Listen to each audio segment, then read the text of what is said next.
আপনারই একটা ক্যাসেটে, ঠিক আছে, আপনি যে ক্যাসেটগুলো মানে ই করেছেন, অ্যালবামগুলো তৈরি করেছেন, সেই অ্যালবামের যে কোনো একটা গান, আর একটা গান একটু এক করে শোনান।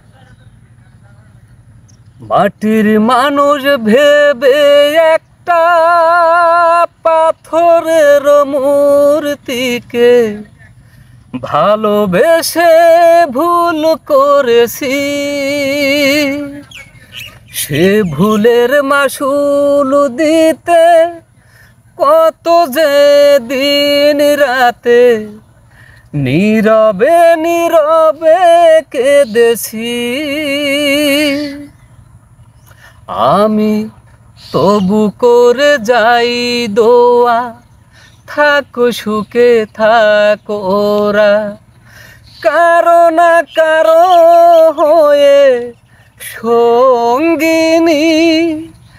যেমন মনির খানের অঞ্জনা, নাসিরের নন্দিনী। যেমন মনির খানের অঞ্জনা, নাসিরের নন্দিনী। খুবই সুন্দর হয়েছে গানটা। আমাদের আপনাদের খুব কাছে ভালো কেমন লাগছে। লেগেছে একটু কমেন্ট করে জানাবেন।